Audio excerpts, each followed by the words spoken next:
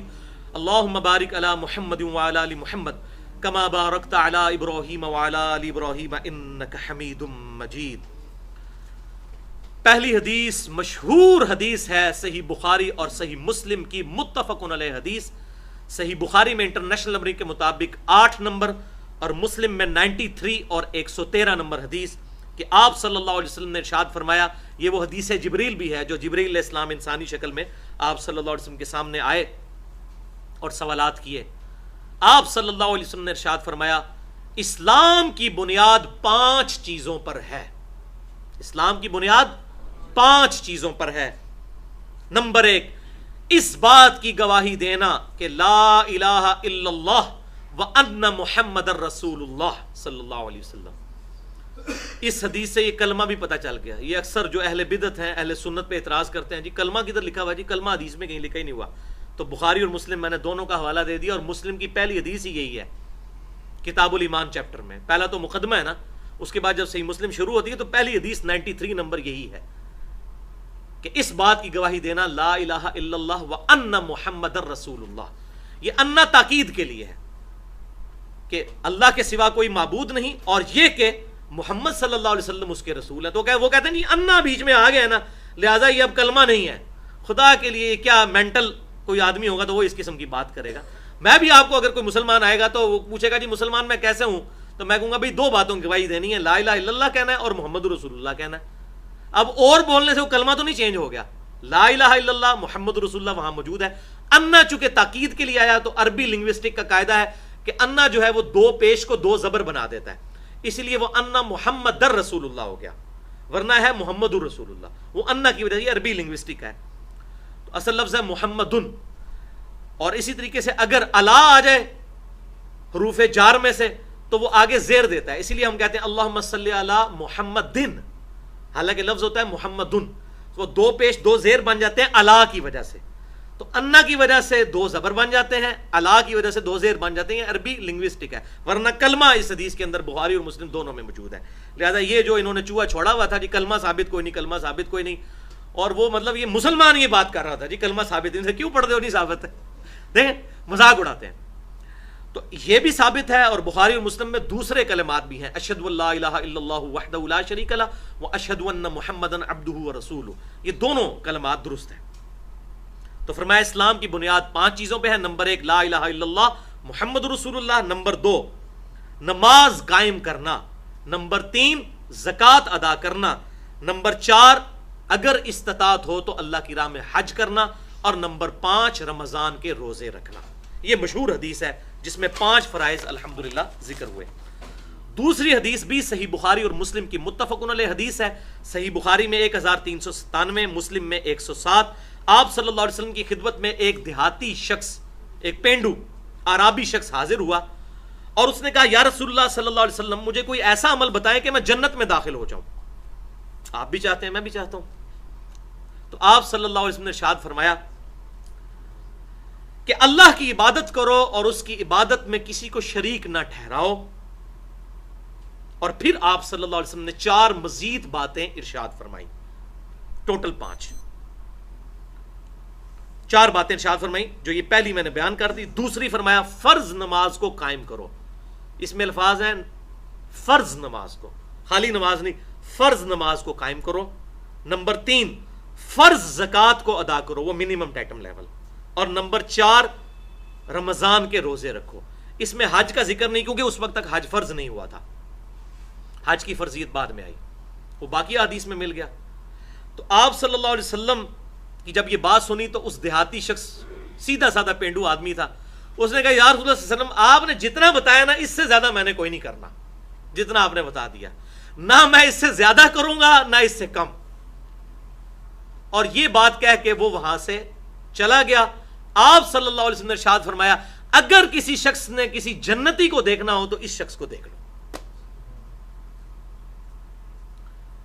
اچھا، اس حدیث کی وجہ سے ایک بہت بڑا ٹروتھ ریویلڈ ہوا ہے جو علماء کہنے سے ڈرتے ہیں، لیکن میں ڈرتا نہیں ہوں اللہ کے سوا کسی سے. میں حق بات آپ کو بتاؤں گا چاہے کسی کو بری لگے، کہ اس میں آپ صلی اللہ علیہ وسلم نے منیمم ڈیٹم لیول صرف فرض نماز کو قرار دیا ہے، سنتیں اور نوافل اس میں شامل نہیں ہیں. اور فرض زکات اگر کوئی زیادہ دیتا ہے تو دے. لہذا اس حدیث کے تحت الحمدللہ بالکل یہ واضح ہو گیا، ٹروتھ ریویلڈ ہو گیا کہ نماز جو آپ پہ فرض ہے وہ صرف 17 رکھتے ہیں، جس پہ اہل سنت اور اہل تشیع پوری دنیا کے مسلمانوں کا اجماع ہے. 2 فجر کی رکھتے ہیں، 4 ظہر، 4 عصر، 3 مغرب، 4 عشاء، یہ 17 رکھتے ہیں، دن رات میں بنتی ہیں. بس یہی منیمم نماز ہے جو اللہ تعالیٰ کو ریکوائرڈ ہے ایک مومن سے. اور آپ نے حدیث سنی، اس نے کہا میں اس سے زیادہ نہیں پڑھوں گا، تو پھر بھی حضور نے کہا جنت میں چلے جاؤ گے، جنت میں جانے سے کوئی نہیں روک سکتا. اور منیمم فرض زکات وہی 2.5%، اگر وہ کرنسی پہ ہو یا سونے کے اوپر یا چاندی کے اوپر. باقی اونٹ، گائے اور بکریوں کے لیے علیحدہ سے نصاب ہے. انشاءاللہ میں اگلی دفعہ ڈیٹیل سے، بڑا انٹرسٹنگ لیکچر ہے وہ، 17 علمی پوائنٹس میں نے اسی 17 کی نسبت سے وہ تیار کیے ہیں، چونکہ دن رات میں 17 رکھتے ہیں فرض، تو وہ 17 علمی پوائنٹس انشاءاللہ میں اگلی دفعہ ڈسکس کروں گا. تو اس سے یہ بات پتہ چلی کہ بعض لوگ بیچارے بڑے مصروف ہوتے ہیں، ان کے لیے نماز پڑھنا بڑا مشکل ہوتا ہے، اور مولوی اس کو عشاء کی وہ 17 رکھتے ہیں بتا رہا ہوتا ہے، اور وہ زور کی 12 رکھتے ہیں بتا رہا ہوتا ہے، تو وہ سن کے ہی بھاگ جاتا ہے. تو مجھ سے کوئی اگر اس قسم کے مصروف لوگ جب کوئی بات پوچھتے ہیں تو میں کہتا ہوں بھائی 17 رکھتے ہیں منیمم ڈیٹم لیول، جنت میں جانے کے لیے وہ کافی ہے. 2 فجر، 4 ظہر، 4 عصر، 3 مغرب اور 4 عشاء. لیکن ایک حدیث ہے جو سنن نبی داؤد میں اور مسند امام احمد میں صحیح سند کے ساتھ موجود ہے، اور مشکات المصابی میں بھی انٹرنیشنل نمبرنگ کے مطابق 1330 اور 1331 نمبر ہے، کہ آپ صلی اللہ علیہ وسلم نے ارشاد فرمایا قیامت والے دن سب سے پہلا سوال نماز کے بارے میں ہوگا. جس کی نماز درست نکل آئی اس کے باقی معاملات آسان ہوتے چلے جائیں گے، اور جس کی فرض نماز میں اگر کوئی کمی نکل آئی تو اللہ تعالیٰ فرشتوں سے فرمائے گا دیکھو میرے بندے کے اگر کوئی نفل نمازیں موجود ہیں تو ان کے ذریعے اس کے فرائض کی کمی پوری کر دو. تو نفل پڑھے ہوں گے، سنت موقدہ پڑھی ہوں گی تو کمی پوری ہوگی نا. اور پھر اللہ تبارک و تعالیٰ اس کے ساتھ عافیت کا معاملہ فرمائے گا. اور پھر آپ صلی اللہ علیہ وسلم نے فرمایا نماز کے بعد اگلا پھر سوال زکوٰۃ کے بارے میں ہوگا. اندازہ کریں یہ کتنی امپورٹنٹ چیز ہے. اچھا، بخاری اور مسلم کی ایک اور حدیث ہے کہ قیامت والے دن سب سے پہلے قتل کے مقدمے کا فیصلہ ہوگا. تو اس میں تطبیق اور آپٹیمل سولوشن یہ ہے کہ حقوق العباد میں سب سے پہلے قتل کے مقدمے کا فیصلہ ہوگا، اور حقوق اللہ میں سب سے پہلے نماز اور زکوٰۃ کا فیصلہ ہوگا. تو اس حدیث کے تحت پتہ چلا کہ نفلی نماز بھی پڑھنی چاہیے، تاکہ اگر ہمارے فرائض میں کہیں کمی ہے تو کون شخص یہ دعویٰ کر سکتا ہے کہ میں بڑے پرفیکٹ فرض پڑھتا ہوں. جتنی بھی ہم کوشش کریں تو کمزوری تو رہ جاتی ہے، بعض اوقات جماعت رہ جاتی ہے، بعض اوقات نماز میں دھیان بڑھ جاتا ہے. تو اس کی کمپنسیشن ہوگی نفلی نمازوں سے. اور وہ بخاری اور مسلم کی متفق علیہ حدیث ہے کہ آپ صلی اللہ علیہ وسلم نے فرمایا جو شخص فرض کے علاوہ 12 رکعتیں پڑھ لے گا اللہ تعالیٰ اسے جنت میں محل عطا فرمائے گا. اور بخاری اور مسلم کی متفق علیہ حدیث ہے کہ آپ صلی اللہ علیہ وسلم یہ 12 رکعتیں کبھی نہیں چھوڑتے تھے. پھر امہات المومنین سیدہ ام حبیبہ رضی اللہ تعالیٰ عنہ اور سیدہ عائشہ رضی اللہ تعالیٰ عنہ نے اور سیدہ ام سلمہ رضی اللہ تعالیٰ عنہ نے بیان کیا کہ وہ 12 رکعتیں ہیں 2 فجر سے پہلے، 4 ظہر سے پہلے، 2 ظہر کے بعد، 2 مغرب کے بعد، 2 عشاء کے بعد. یہ 12 رکعتیں بنتی ہیں.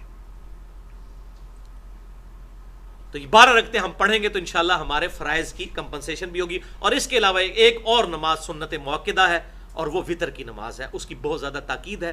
ایون وہ جو وتر کی نماز ہے اور سنت موقدہ فجر کی، یہ آپ صلی اللہ علیہ وسلم نے کبھی سفر میں بھی نہیں چھوڑی. فجر کی 2 سنتیں اور عشاء کے وتر، وہ آپ 5 بھی پڑھ سکتے ہیں، 3 بھی پڑھ سکتے ہیں اور 1 بھی پڑھ سکتے ہیں. بلکہ 13 تک پڑھنا آپ صلی اللہ علیہ وسلم سے ثابت ہے. وہ انشاءاللہ کبھی موقع ملا تو میں وتر کے حوالے سے بھی گفتگو کروں گا. تیسری حدیث بھی صحیح بخاری اور مسلم کی متفق علیہ حدیث ہے. بخاری میں 1496، مسلم میں 121، اور اس میں بھی مکمل کلمہ موجود ہے. ایک اور حدیث میں نے پیش کر دی بخاری مسلم کی، اس میں بھی پورا کلمہ ہے کہ آپ صلی اللہ علیہ وسلم نے معاذ ابن جبل رضی اللہ تعالیٰ عنہ کو یمن کا گورنر بنا کر بھیجا تو فرمایا کہ تم اہل کتاب کے پاس جا رہے ہو تو ان کو سب سے پہلے دعوت دینا کہ وہ اس بات کی گواہی دیں لا الہ الا اللہ وان محمد رسول اللہ صلی اللہ علیہ وسلم. اور نمبر 2، اگر وہ اس بات کی گواہی دے دیں تو پھر ان کو بتانا کہ اللہ تعالیٰ نے دن رات میں 5 نمازیں تم پر فرض کی ہیں. اور اگر وہ یہ نمازیں بھی شروع کر دیں، پھر نمبر 3 انہیں یہ بتانا کہ اللہ تعالیٰ نے تم پر صدقہ فرض کیا ہے جو مالداروں سے لے کر غریبوں میں تقسیم کیا جائے گا.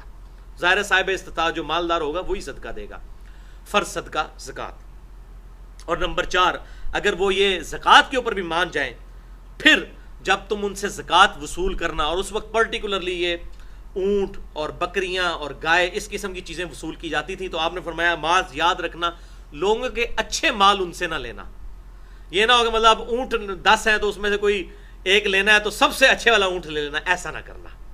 ٹھیک ہے، لوگوں کا اچھا مال نہ لینا تاکہ ان کی اسلام کے ساتھ وابستگی رہے. تم ان میں سے اچھا مال ان کا نہ لینا. اور 5ویں بات آپ نے ارشاد فرمائی مظلوم کی بد دعا سے بچنا، اور معاذ یاد رکھنا اللہ تعالیٰ اور مظلوم کے درمیان کوئی پردہ نہیں ہے. کسی کا ظلم نہ کرنا. گورنر تو میں تمہیں بنا کے بھیج رہا ہوں، رعایا کے ساتھ اس نے سلوک کرنا. اب دیکھ لیں آج کے حکمرانوں کو یہ سوچنا چاہیے کہ مظلوم کی بد دعا اور اللہ کے درمیان کوئی حجاب نہیں. اس بخاری و مسلم کے الفاظ ہیں حدیث کے. دنیا میں عذاب نہ ہے تو آخرت میں تو بڑا پکا عذاب ہے، والعیاذ باللہ تعالی. 4تھی حدیث بھی بخاری اور مسلم کی متفق علیہ حدیث ہے.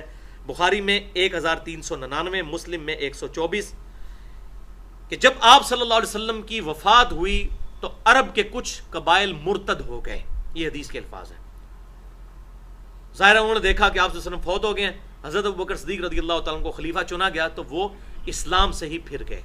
اور یہی وہ لوگ ہیں جن کے بارے میں بخاری اور مسلم کی متفق علیہ حدیث ہے، جو میں نے مسئلہ نمبر جو 94 پچھلا گزرا سورۃ التوبہ کے حوالے سے مومنین صحابہ اور جو منافقین ہیں ان کے حوالے سے ڈیٹیل گفتگو کی ہے. اس میں یہی وہ لوگ ہیں جن کو حوض کوثر پہ حضور کہیں گے اصحابی اصحابی، یہ میرے صحابہ ہیں، یہ میرے صحابہ ہیں.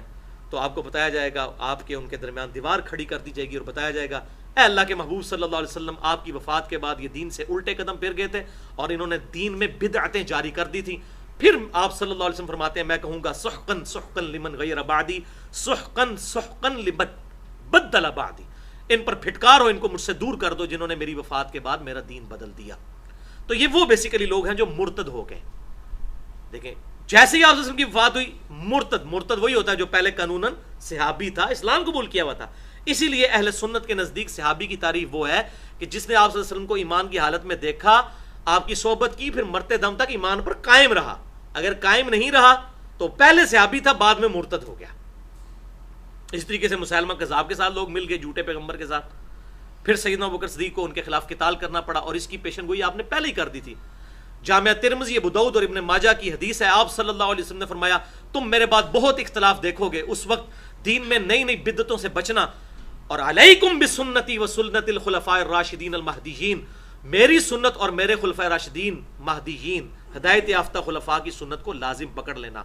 تو صحابہ کرام کو یہ بات پتہ تھی کہ ہم نے مولا ابو بکر رضی اللہ تعالیٰ عنہ کا ساتھ دینا ہے ان مرتدین کے مقابلے پر. تو یہ بخاری و مسلم کے الفاظ تھے کہ جب عرب قبائل مرتد ہو گئے تو سیدنا ابو بکر نے ارادہ کیا کہ میں ان کے ساتھ قتال کروں گا. تو سیدنا عمر رضی اللہ تعالیٰ عنہ نے عرض کی اے امیر المومنین آپ کیسے ان کے خلاف قتال کریں گے جبکہ نبی صلی اللہ علیہ وسلم نے ارشاد فرمایا کہ اللہ تعالیٰ نے مجھے قتال سے روک دیا ہے اس شخص کے بارے میں کہ جو لا الہ الا اللہ محمد رسول اللہ صلی اللہ علیہ وسلم کی گواہی دے دے، سوائے یہ کہ حق اسلام سے مراد یہ ہے کہ وہ کسی کو نہ حق قتل کر دیتا ہے. تو اب قرآن کے حکم کے تحت قتل کے بدلے قتل ہوگا. حق اسلام کی وجہ سے وہ قتل ہو سکتا ہے، ورنہ کوئی کلمہ گو مسلمان قتل نہیں کیا جا سکتا. تو سیدنا ابوبکر صدیق نے فرمایا اللہ کی قسم زکوٰۃ حق کے مال ہے اللہ تعالیٰ کی طرف سے. اسی حدیث میں ہے نا کہ سوائے حق اسلام کے، حق اسلام آ گیا پھر قتال ہوگا. تو سیدنا ابوبکر نے کہا عمر یہ جو حق اسلام کی بات ہے تو زکوٰۃ جو ہے یہ اللہ تعالیٰ کی طرف سے حق اسلام ہی تو ہے، حق مال ہے. اللہ کی قسم اگر وہ رسول اللہ صلی اللہ علیہ وسلم کو بھیڑ کا ایک بچہ بھی دیتے تھے، بکری کا بچہ یا بھیڑ کا بچہ زکوٰۃ میں، اور اب مجھے نہیں دیں گے کیونکہ آن دا بہاف آف پروفٹ میں خلیفۃ الرسول ہوں. اسلامک سسٹم ہے، خلافت قائم ہو چکی ہے، یہ مینجمنٹ ہے، اس طرح تو نہیں سلسلہ الٹ اپ چل سکتا. اگر وہ بھیڑ کا بچہ بھی دیتے تھے رسول اللہ صلی اللہ علیہ وسلم کو اور مجھے دینے سے انکار کریں گے میں ان کے خلاف قتال کروں گا. تو سیدنا عمر رضی اللہ تعالیٰ عنہ کہتے ہیں اللہ کی قسم مجھ پہ یہ حقیقت کھل گئی کہ ابو بکر الصدیق رضی اللہ تعالیٰ عنہ کا سٹانس بالکل ٹھیک ہے. اللہ نے ان کا سینہ کھول دیا ہے. اس حوالے سے ان کو یہ بات سمجھ آ گئی ہے کہ واقعی اسلامک نظام کو قائم کرنے کے لیے ان مرتدین کے خلاف قتال ضروری ہے. اب حضرت عمر کہتے تھے وہ نماز بھی پڑھتے ہیں, کلمہ بھی پڑھتے ہیں, سب کچھ ہے, ایک زکوٰۃ کی تو انکار کیا. اور اسی حدیث میں الفاظ ہیں کہ حضرت ابوبکر صدیق نے کہا کہ جو نماز اور زکوٰۃ میں فرق کرے گا میں اس کے خلاف بھی قتال کروں گا. یعنی جس اللہ نے نماز کو فرض کیا اسی نے زکوٰۃ کو بھی تو فرض کیا. اللہ. 5ویں حدیث صحیح بخاری کی انٹرنیشنل نمبر کے مطابق 1403 نمبر حدیث ہے, سورہ آل عمران کی آیت نمبر 180 کے کانٹیکسٹ میں, کہ آپ صلی اللہ علیہ وسلم نے ارشاد فرمایا اللہ تعالیٰ نے جس شخص کو مال عطا فرمایا اور اس نے اس کی زکوٰۃ ادا نہ کی, اب یہ ذرا سن لیں, تو قیامت کے دن اس مال کو گنجے سانپ کی شکل میں بنا دیا جائے گا, اس کی آنکھوں پر 2 سیاہ نقطے ہوں گے اور اس گنجے سانپ کو اس شخص کے گلے کا ہار بنا دیا جائے گا, اور پھر وہ سانپ اسے جبڑوں سے پکڑ لے گا والعیاذ باللہ تعالی, اور کہے گا میں تیرا مال ہوں, میں تیرا خزانہ ہوں.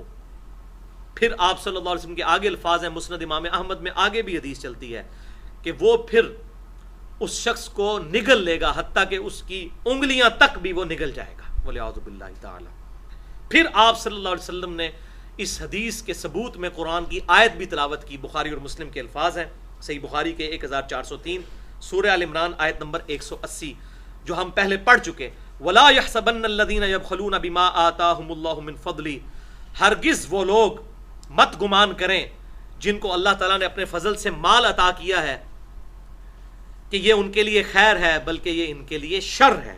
اور اللہ تعالیٰ قیامت والے دن اس مال کو ان کے گلے کا توق بنائے گا, اور اس حدیث میں بھی آیا کہ توق گلے کا بنایا جائے گا, اور وہ گنجے سانپ کی شکل میں, اژدہا کی شکل میں اس کے جبڑوں سے اسے پکڑے گا اور دھمکی لگا کے پھر اسے کھا جائے گا والعیاذ باللہ تعالی. بھائیو نماز پڑھنے والے لوگ ہمارے ملک کے اندر تو خیر تھوڑے ہیں, باقی ملکوں میں زیادہ بھی ہیں. 10 سے 15% نہیں ہے انڈیا پاکستان میں لوگ, 100 میں سے 10 سے 15, اور یہ بھی بڑا کھلا ڈلا اندازہ لگایا ہے. لیکن ان 10 سے 15% لوگوں میں سے جو نمازی ہیں شاید 10 سے 15% لوگ بھی نہ ہوں جو زکوٰۃ ادا کرتے ہوں. اس کو لوگ کیجول لیتے ہیں, حالانکہ اسی اللہ نے زکوٰۃ فرض کی ہے جس نے نماز کو فرض کیا. اب یہ کہنے کو تو بڑا آسان ہے, 100 روپے میں 2.5 روپے, بھئی 100 روپے میں 2.5 روپے نکالنا تو بڑا آسان ہے, اور 10,000 روپے میں 250 نکالنا بھی آسان ہے, اور 1,00,000 روپے میں 2,500 روپیہ بھی نکالنا آسان ہے. لیکن آگے فیکٹوریل پرابلم شروع ہو جاتا ہے. 1 کروڑ میں 2.5 لاکھ نکالنا بڑا مشکل ہے, اور 1 ارب میں 2.5 کروڑ زکوٰۃ نکالنا اس سے بھی مشکل ہے. اور پاکستان میں سینکڑوں لوگ ہیں جو ارب پتی ہیں, تو 1 ارب میں 2.5 کروڑ زکوٰۃ نکلتی ہے. 100 روپے میں تو 2.5 روپے بڑے آسان لگتے ہیں نا, لیکن 1 ارب میں 2.5 کروڑ نکالنا بڑا دل گردے ابھی ہیں الحمدللہ جو نکالتے بھی ہیں, لیکن بہت کم لوگ ہیں. تو اگر یہ سب لوگ زکوٰۃ دیں تو یہ غربت کا نظام جو ہے اللہ تعالیٰ نے بیلنس ہی زکوٰۃ کی وجہ سے کیا ہے. اللہ اکبر. لیکن اس میں ایک خوشخبری بھی ہے. اب یہ 14 اگست کا موقع ہے, آج 16 اگست ہے 2014, کہ آپ کو پتا ہے کہ یہ انٹرنیشنل سروے کے مطابق ایگریڈ اپون رپورٹ ہے کہ دنیا میں سب سے زیادہ چیریٹی میں جو ملک دیتا ہے وہ پاکستان ہے. الحمدللہ. اللہ کی راہ میں خرچ کرنا چیریٹی میں, چاہے وہ صدقہ اور خیرات کی شکل میں ہو, چاہے وہ زکوٰۃ کی شکل میں ہو, پوری دنیا میں پاکستان پہلے نمبر پہ. اور میں یہ اکثر سوچتا ہوں کہ پاکستان جیسا ملک کہاں ہوگا جہاں لیبر اتنی سستی ہے کہ آپ کو 500 روپے سے لے کر 1,000 روپے تک, یعنی صرف $10 پر منتھ کے ریٹ کے اوپر, $10 پر منتھ بنتا ہے نا 1,000 روپیہ پاکستانی, پر منتھ پہ کام کرنے والی عورت مل جاتی ہے گھر میں جو آپ کی صفائی کر دے گی. $10 پر منتھ. اور باہر ملکوں میں $10 پر گھنٹہ چارج ہوتا ہے, اور اس طرح کے کاموں میں تو بہت مہنگا.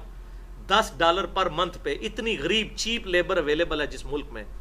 تو اب مجھے بتائیں یہ جو عورتیں بیچاری گھروں میں کام کرتی ہیں 1,000 روپیہ 2,000 روپیہ لے کے, ایک دن میں 3 یا 4 گھروں میں کام کر لیں گی, ان کا گزارا کیسے ہوتا ہے؟ وہ اسی چیریٹی کی وجہ سے ہوتا ہے کہ جن گھروں میں وہ کام کرتی ہیں جب ان پہ کوئی مصیبت آتی ہے، مشکل آتی ہے، جب وہ صدقہ خیرات کرتے ہیں تو وہ اپنے ان کام کرنے والوں کو دیتے ہیں، ان کے بچوں کی فیسیں جمع کرواتے ہیں، اور الحمدللہ اس طریقے سے سلسلہ چل رہا ہے. یہ چیریٹی کی ہی برکت ہے، صدقہ اور خیرات کی برکت ہے، اور یہ مسلمان کا الحمدللہ وہ کنوکشن اللہ تعالیٰ کے بارے میں جو یقین ہے اس کی وجہ سے یہ سارے معاملات ہیں جو الحمدللہ اس حوالے سے چل رہے ہیں. تو اتنی مایوس کن باتوں میں یہ ایک خوشخبری کی خبر بھی ہے پاکستانیوں کے لیے الحمدللہ. تھرڈ لاسٹ حدیث، چھٹی حدیث صحیح مسلم کی ہے اور بخاری میں بھی موجود ہے. صحیح مسلم میں ڈیٹیل ہے 2290 نمبر حدیث، بخاری میں 1402 اور 1460 نمبر. اور یہ جو ہم نے آیت مبارکہ آلریڈی سورۃ التوبہ کی پڑھی کہ جو سونا اور چاندی ہے یہ گرم کر کے پیٹھوں کو اور پیشانیوں کو داغ جائے گا، اسی کانٹیکسٹ میں یہ حدیث ہے. نمبر میں دے چکا بخاری اور مسلم کا کہ آپ صلی اللہ علیہ وسلم نے ارشاد فرمایا جو شخص سونا اور چاندی کا مالک ہو اور اس کی زکوٰۃ ادا نہ کرے. اب اس میں یہ بھی آ گیا حضور صلی اللہ علیہ وسلم کی طرف سے بھی کہ اگر وہ زکوٰۃ ادا نہیں کرتا پھر اس کے لیے یہ وعید ہے. جو سونا اور چاندی کا مالک ہو اور اس کی زکوٰۃ ادا نہ کرے تو پھر اس کا مال آگ کی تختیوں کی شکل میں بنایا جائے گا اور اسے جہنم کی آگ پر تپایا جائے گا، اور اس کے ذریعے اس کی پیشانی، اس کے پہلوؤں اور اس کی پیٹھوں کو داغا جائے گا. اور جب یہ تختیاں ٹھنڈی ہو جائیں گی، استغفر اللہ، یہ جناب بات کرنا بڑا آسان ہے. بھائی ہم میں سے کوئی شخص موم بتی کے کینڈل کے فلیم کے اوپر 10 سیکنڈ کے لیے ہاتھ نہیں رکھ سکتا، میں تو نہیں رکھ سکتا. اور دوزخ کی آگ پہ وہ سونا چاندی تپا کے اس کی پیٹھ، پیشانی اور پہلوؤں پہ لگایا جائے گا. اور آپ صلی اللہ علیہ وسلم فرماتے ہیں جب یہ تختیاں ٹھنڈی ہو جائیں گی تو اللہ تعالیٰ پھر دوبارہ انہیں دوزخ کی آگ پہ گرم کرے گا، اور یہ سلسلہ 50,000 سال تک جاری رہے گا، جب تک کہ قیامت کے دن کی لینتھ ہے وہ 50,000 سال کا، اس میں ذکر بھی آ گیا، حتیٰ کہ اللہ تعالیٰ جنت اور دوزخ کا فیصلہ کرے گا. یہ فیصلہ ہونے سے پہلے اس کے ساتھ ہو رہا ہے. آپ اندازہ کریں کہ فتنہ مال کتنی بڑی چیز ہے، اور آج ہمیں نظر بھی آ رہا ہے کیا دیندار اور کیا بے دین اس کی وجہ سے دنیا پرستی کے اندر اور اللہ تعالیٰ سے دور ہیں، دنیا پرستی میں مبتلا ہو کر. استغفر اللہ و اتوب الیہ. پھر پوچھا گیا یا رسول اللہ صلی اللہ علیہ وسلم یہ اونٹوں کا کیا حال ہوگا جو لوگ اونٹ کی زکوٰۃ نہیں دیتے؟ آپ نے فرمایا جو اونٹوں کا مالک ہوگا اور اس نے اس کی زکوٰۃ ادا نہ کی ہوگی تو اسے قیامت والے دن چٹیل میدان میں اوندا منہ کر کے لٹا دیا جائے گا، اور اس کے وہ سارے اونٹ حاضر کیے جائیں گے، اور اللہ تعالیٰ ان اونٹوں کو پہلے سے زیادہ موٹا اور تازہ کر دے گا، حتیٰ کہ وہ ایک اونٹ کا بچہ بھی جو دنیا میں اس کے پاس تھا اس کو بھی گم نہیں پائے گا. سارے اونٹ حاضر کیے جائیں گے. یہ میں صحیح مسلم پڑھ رہا ہوں بھائی، یہ کوئی تاریخ کی کتاب نہیں پڑھ رہا. 2290 نمبر حدیث. استغفر اللہ.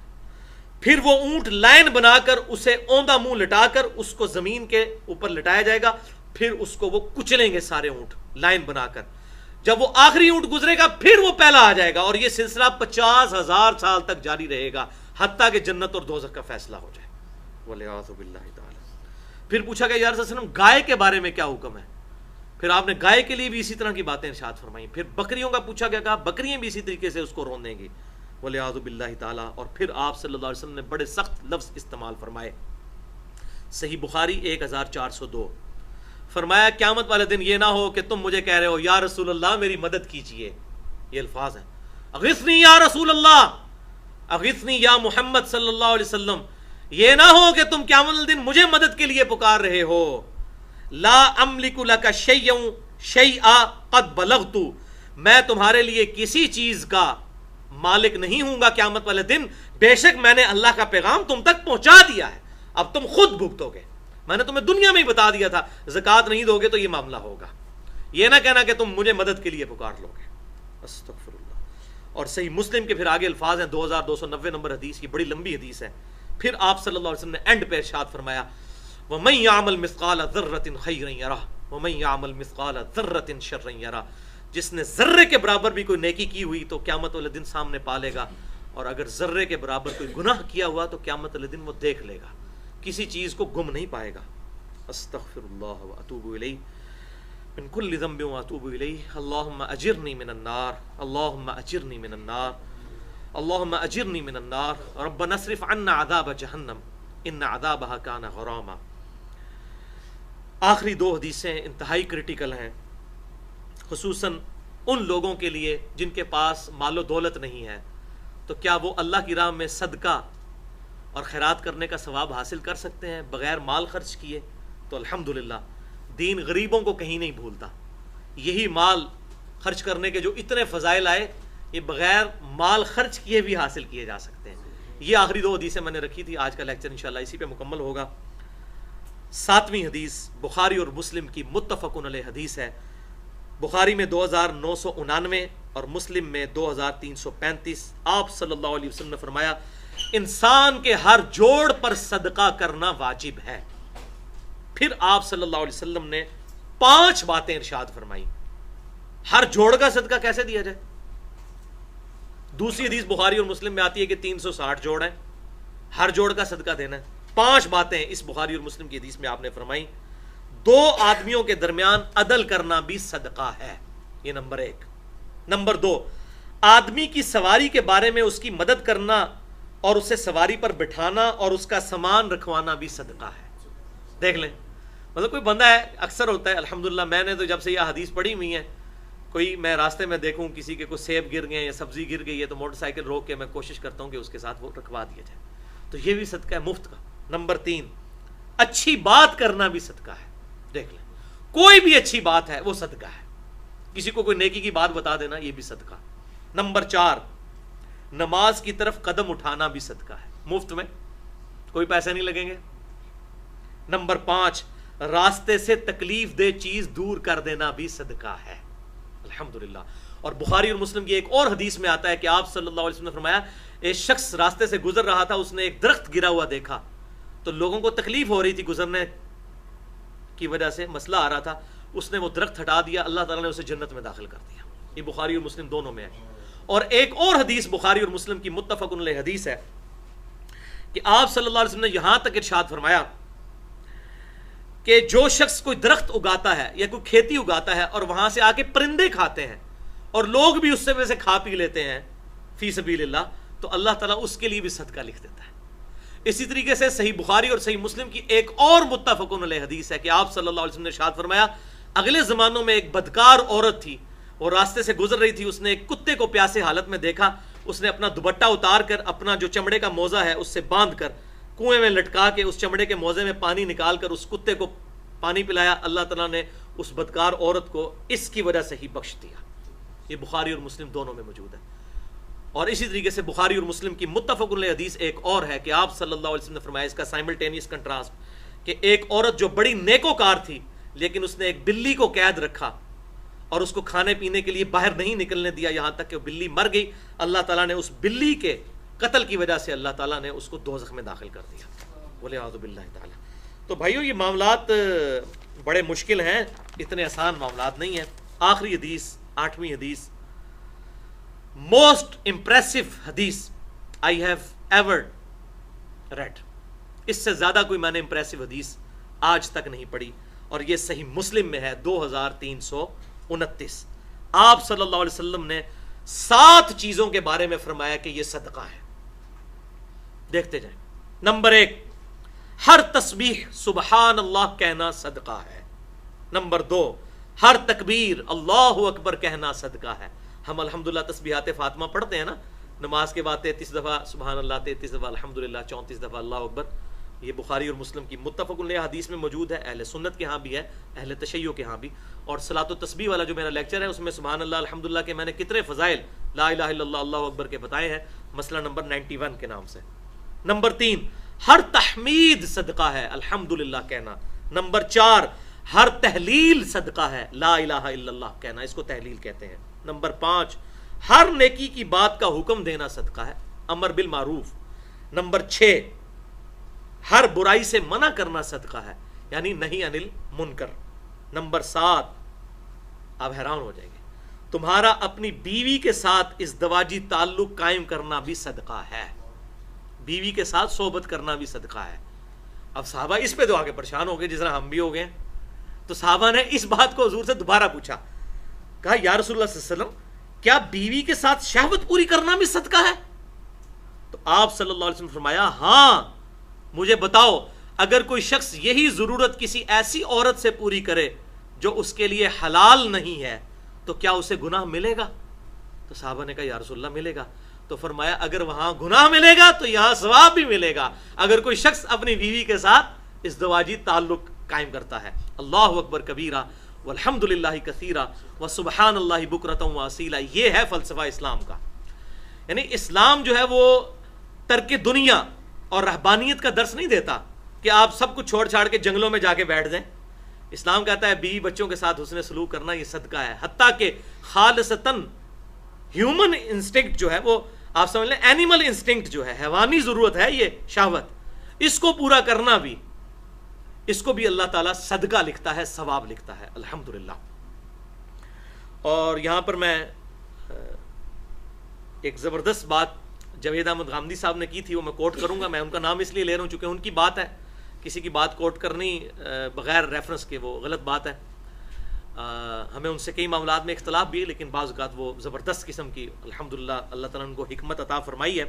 تو غامدی صاحب نے ان گوشہ نشین کرنے والے جو یہ سو کالڈ قسم کے صوفی اور مسٹسزم پہ چلنے والے لوگوں کے لیے بڑی زبردست بات ارشاد فرمائی, جو کہتے ہیں تارک الدنیا بن جاؤ. ایون کشف المحجوب میں علی حجویری صاحب نے پورا باب باندھا ہے اس حوالے سے. وہ کہتے ہیں جی میں نے ایک دفعہ شادی کرنے کی غلطی کی تھی, اب دوبارہ نہیں کروں گا.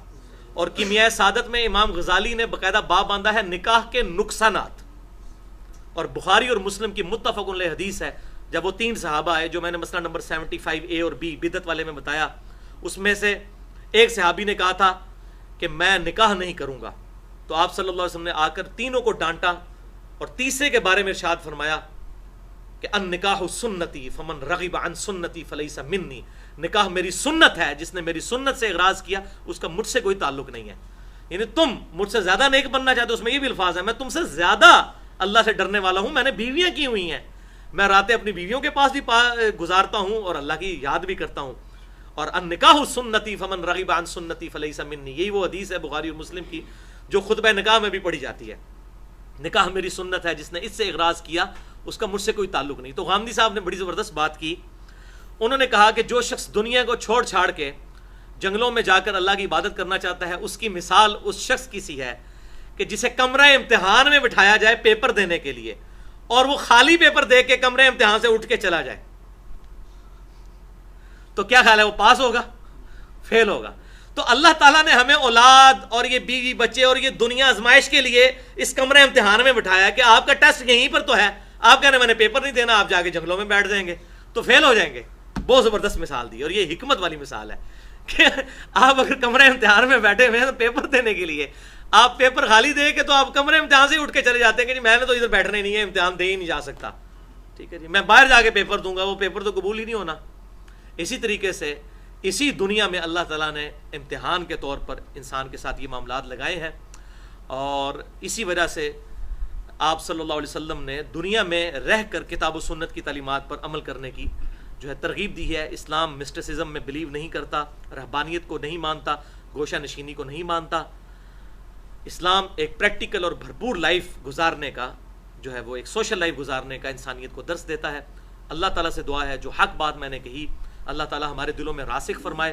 اگر جس بات میں میرے منہ سے کوئی غلط بات نکل گئی تو اللہ تعالیٰ ہمارے دلوں سے محو کر دے, ہمیں کتاب و سنت کی تعلیمات پر عمل کر کے دوسرے بھائیوں تک پہنچانے کی توفیق عطا فرمائے. سبحانک اللہم و بحمدک اشہد ان لا الہ الا انت استغفرک و اتوب الیک وما علینا الا البلاغ المبین.